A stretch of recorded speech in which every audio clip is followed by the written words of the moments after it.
승리하는 단일화를 성사시키기 위해서 국회의원직을 내려놓는 것입니다. 열린민주당 김진애 서울시장 예비후보가 오늘 의원직 사퇴를 발표하면서 했던 말입니다. 김진애 의원의 의원직 사퇴, 이 소식으로 하루 종일 시끌시끌했는데요. 어떤 이유로 의원직 사퇴라는 배수의 진을 친 건지 당사자에게 직접 이 얘기 들어보겠습니다. 김진애 후보님, 안녕하세요. 네, 안녕하십니까. 네. 드디어 여기서 뵙습니다. 그러게 오랜만입니다. 네. 지금 유튜브로도 생중계되고 있으니까요. 많이 들어와 주시고요. 김진애 후보님 앞에 카메라 있으니까 손 한번 흔들어 주실까요? 네네. 네, 안녕하세요. 네, 고맙습니다. 사실 좀 많이 놀랐는데요. 정말 사퇴를 하시리라는 생각을 못 했었기 때문에 어떻게 보자면 이 이야기를 좋아하진 않으실 것 같은데 출마 선언보다 의원직 사퇴 선언이 훨씬 더 많은 관심을 받고 있는 이 상황. 아니 그러니까 표창원 의원님, 표창원 앵커님은 약간 감각이 떨어지신데. 지난번에도 그러시더니 지난번에도 제가 이번에 그랬는데. 2연타로. 네, 아니 제가 얘기한 거는 이제 예. 제가 처음부터 모든 걸 각오하고 한다는 얘기는 여러 번 드렸는데 그러셨죠. 예. 의원직 사퇴는 안 할 것이다. 네. 근데 이제 이게 어쩔 수가 제가 거의 이제 한 40일 전부터는 이제 각오를 했습니다. 왜냐하면 더불어민주당의 박영선 후보가 너무 늦고 네. 그다음에 경선 일정을 자꾸 뒤로 미뤄서 예. 그러면 도저히 3월 8일까지는 시간이 없구나. 근데 지난주부터 이제 논의를 했는데 네. 모든 걸 8일까지 끝내자는 거예요. 아하. 그러면 그때 뭐 토론회 한번 하고 그다음에 여론조사를 끝나자는 겁니까? 그런 식으로 하려 그러면 제대로 된 게 될 수가 없죠. 그래서 제가 계속 얘기를 해왔어요. 제가 일정을 좀 넓게 잡아도 된다.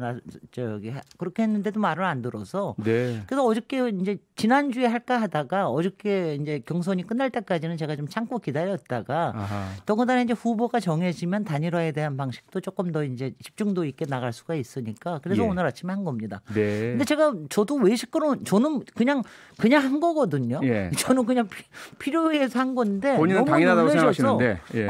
그래서 제가 놀랐는데. 네. 다른 분이 놀라셔서 놀라신 거예요. 네네. 예. 이런 예가 없었다는 거예요. 그랬죠. 그러니까 본선에 갈 때 뭐 중간에 사퇴하는 경우는 있어도 그렇죠. 경선 때문에 사퇴하는 경우가 여태까지 한 번도 없었다는 거예요. 그래서 제가 또 놀랐습니다. 그래서 오늘 네. 여러분들한테 좀 이렇게 시원한 장면을 보여드려서 예. 그거는 보람이 있습니다. 네. 그러니까 지금 말씀 주셨지만 3월 8일이라는 시간, 이 시간이 의원직 사퇴 시한이잖아요. 그렇죠. 한 달 전이기 때문에. 한 달 전이기 때문에. 네, 그런데 의원직 사퇴를 안 하시고 단일화를 한다는 것은 3월 8일 이전에 모든 일정이 끝나야 된다는 것을 글쎄요. 의미하고. 그러니까 이런 거를 미리 생각을 했기 때문에 열린민주당에서는 더불어민주당의 일정 조정을 좀 해달라. 예. 이런 얘기는 많이 물밑으로 부탁을 했는데 꼼짝을 안 하시더라고요. 예. 그러니까 뭐 그렇게 된 마당에야 저는 완전히 그냥 저는 각오를 하고 있었습니다. 그리고 당 지도부한테도 그 얘기를 확실하게 했고요. 그래서 근데 이제 어느 타이밍이 좋으냐 이걸 가지고 얘기하다가 어저께 3.1절에 저희가 3.1 올레하고 승동교회와 태화관 근처에서 비밀 모의를 해가지고 오늘로 33일 모임하셨어요? 오늘이 최고다. 그랬더니 네. 역시 뭐 지도부들의 판단이 좋은 것 같아요. 오늘이 좋았습니다. 아하. 네. 그러니까 결국은 3월 26일까지 충분한 시간을 가지고 토론도 여러 번 하고 일단은 18일까지 좀 보자고요. 18일까지. 그게 이제 후보 등록이니까 3월 26일은 인쇄용지에 이제 이름이 바뀌는 거니까 거기까지 가고. 근데 18일까지 하면 충분한 시간이 있거든요. 그러니까 다음 주일부터 시작을 해. 이번 주일은 더불어민주당의 조정원 위원하고 뭐 여러 가지 행사가 있나 봐요. 그래서 다음 주일부터 하면은 열흘이면 되고요. 이게 박원순, 박영선 모델 때도 후보가 결정된 다음에 이제 논의를 해가지고 실제로 단일화 과정에 한 거는 한 열흘 되거든요. 열흘 정도. 열흘 정도면은 뭐 이것저것 충실한 거로 할 수 있을 거라고 보고요. 저는 이번에 좀 재미나게 그 트럼프 바이든 한 것처럼 스탠딩으로 하자. 1대1 토론이니까 스탠딩으로 해도 되고 여성 후보가 둘이서 하면 너무 재밌을 것 같지 않아요? 시청률 폭발할 겁니다. 그리고 자유 토론하자. 이렇게 왜냐하면 제가 여태까지 토론회를 보면은 준비된 답변만 하는데 그게 아니라 2번, 3번 더 들어갈 수 있어야 되거든요. 그렇게 하자. 뭐 그러고 나서 평가를 받는 것도 여론조사만 할 게 아니라 당원들도 또 토론 배심원단도 이 세 가지 방법이 10년 전에 박원순, 박영선 단일화의 모델이었습니다. 단일화를 제대로 하기 위해서 의원직을 던지신 김진애 의원님과 좀 얘기를 하고 있는데요.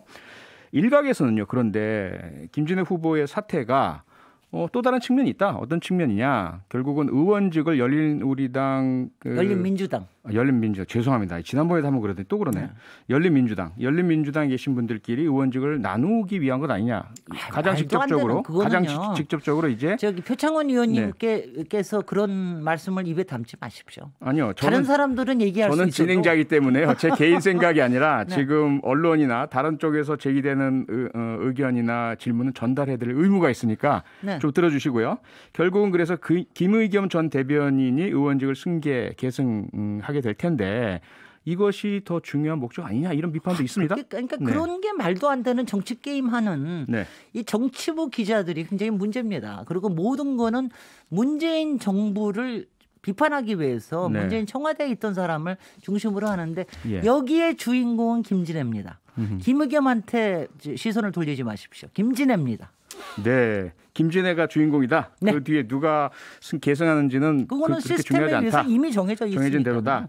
네, 그러니까 지금 말씀 주신 것처럼 사실은 청와대에 있던 분이고요. 김의겸 전 대변인께서 거기다가 이제 당시에 뭐 부동산 투기 의혹 이런 부분들 때문에 그거는 논란이 이미요.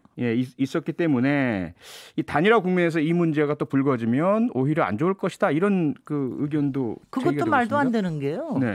투기가 아니라고 하는 건 이미 표창원 의원님께서 계신 더불어민주당에서 진성준 의원께서 조사위원장으로 해서 깨끗하게 클리어해서 이거는 투기가 아니다. 이거는 그냥 일상적으로 하는 투자인데 다만 부동산에 관련된 여러 가지 이슈가 있다 보니까 국민들이 좀 많이 염려를 하셨다. 이런 정도입니다. 네. 그걸 가지고 지금도 또 그 국힘당에서 이걸 가지고 또 우리려고 그러는데 그리고 조중동 언론들이 이거 처음에 제기한 게 조선일보였고요. 이런 프레임을 씌우려고 하는 게 보수 언론 카르텔들이 아주 전형적인 방식이죠. 네, 지금 그런 얘기는 그래서 하지 않는 게 좋습니다. 네, 김진애 후보께서 저를 더불어민주당에 소속돼 있다 말씀 주셨는데 예전에 전 당적이 없습니다. 그 시사 프로그램 진행자는 당적을 가질 수가 없습니다. 저도 그래서 더불어민주당에서 나왔습니다. 그렇죠. 잘 알고 계시죠? 네. 자. 이 문제는 뭐 이렇게 좀 일단락 짓기로 하고요. 어쨌든 그런 얘기가 있다는 거는 정치인으로서 무시할 수는 없는 거니까요. 여기 대해서 이제 저는 바르게 대응하겠습니다. 네, 기대하겠습니다. 지금 말씀 주셨지만 더불어민주당과 시대전환의 조정훈 후보가 이제 단일화에 먼저 합의를 했고요. 이제 그 절차가 진행 중에 있는데 100% 국민 여론조사 방식으로 두 개 조사기관의 평균값을 통해서 이제 8일 날 확정을 합니다. 이렇게 확정이 되면 그 이후에 이제 김진애 후보와 단일화가 이루어지잖아요. 그럼 앞서 이제 토론 방식 모르죠 아직은 아무 얘기가 없으니까 아직 아무 얘기가 없습니까? 아니 그러니까 얘기가 오늘은 하여튼 충격을 먹었는지 아무 연락이 없었습니다. 그렇습니까? 아니 왜냐하면 오늘 충격 먹었다는 얘기를 너무 많이 들어서 정말요. 아니 제가 다 충격을 먹었다니까는요. 근데 왜냐하면 일단 조정훈 후보하고의 문제는 저는 뭐 그거는 단일화라고 볼 수 없다고 생각을 하고 또 조정훈 후보는 이제 딱 한 사람 있는 의원이 있는 시대전환이잖아요. 1인 의원 정당이죠. 그러니까 또 이번에 갖고 나온 과제가 국가적인 과제라서 되도록이면 국회에 남아서 저는 대선에 출마하시라고 그랬습니다. 이번에 갖고 나오신 거는 서울시장 공약은 아니다. 너무 큰 공약이다. 네. 자 그러면 앞서 말씀 주신 18일까지 그 스탠딩 방식의 치열한 어떤 토론과 평가, 틀없는 토론을 통해서 제대로 좀 재미있게 경선해보자라는 말씀 주셨는데요.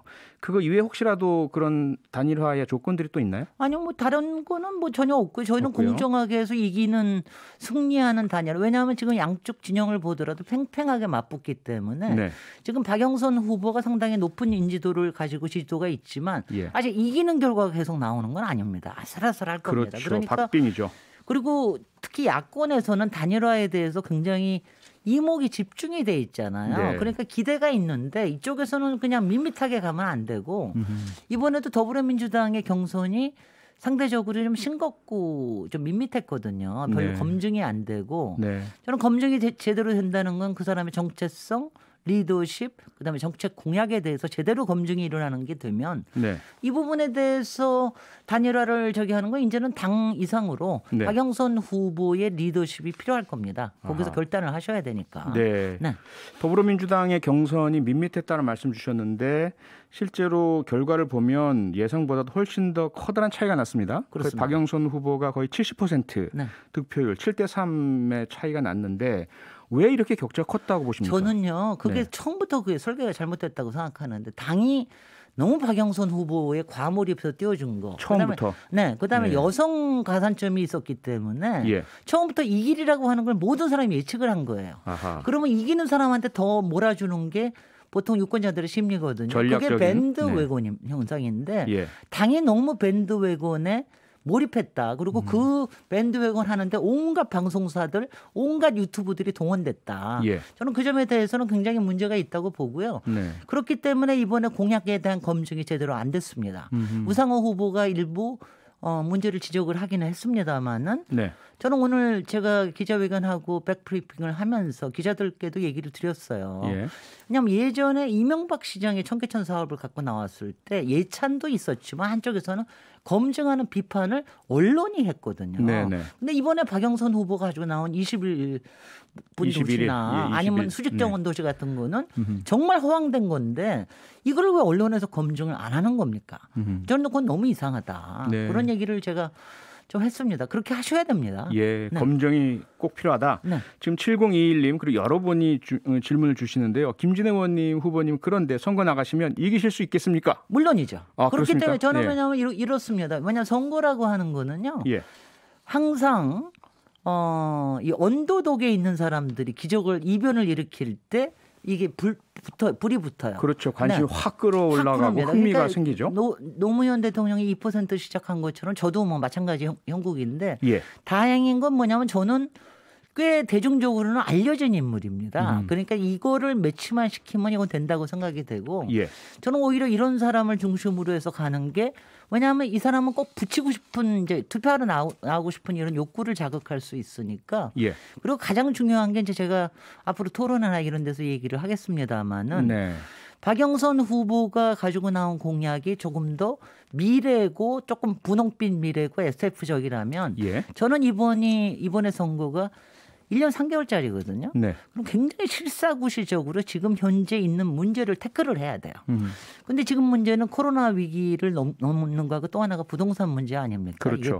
이게 이 문재인 정부의 아킬레스건인데 이거를 1년 안에 뭔가 안착을 시키고 앞으로 가게 하지를 못하면 네. 문재인 정부에 대한 신뢰도 낮아지고 대선도 위험하게 됩니다. 네. 그래서 저는 그 역할을 제대로 할 수 있는 도시 전문가다. 예. 그리고 제가 하는 공약이라고 하는 건 모든 게 땅에서부터 나오고 제대로 체크해서 나온 것들이거든요. 1년 3개월 안에 완성될 수 있는 공약이다. 완성되는 건 없습니다. 네. 왜냐하면 사인을 주고 계속해서 네. 긍정적으로 이것이 굴러간다고 하는 사인이지. 왜냐하면 사실 집이라는 건 1년 안에 지을 수 있는 게 아니지 않습니까? 그러니까 이게 지구도 지정하고 계획도 예. 만들고 그다음에 여러 가지 사업도 매치메이킹을 네. 하고 이런 것들이 제대로 돌아간다라는 모습이 보이면 시민들이 좀 안심하면 이 사람은 계속 가겠구나. 더군다나 이제 이번에 여러 저희가 시간이 거의 다 돼가지고요. 실천 가능성이 중요하다는 말씀이신 것 같은데요. 내일 참고로 박영선 후보 인터뷰가 저희 뉴스하이킥에서 예정돼 있거든요. 네.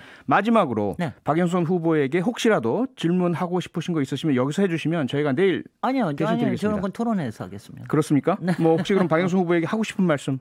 그러니까 저는 왜냐하면 좀 리더십이라고 하는 공정한 페어플레이만 저희가 원하는 거니까. 공정한 페어플레이를 원한다. 이기는 승리하는 선거를 위해서는 저희가 얘기하는 이 경선 방식을 좀 참고하는 리더십을 발휘해 주십사. 알겠습니다. 이런 말씀을 드리겠습니다. 알겠습니다. 고맙습니다. 네, 고맙습니다.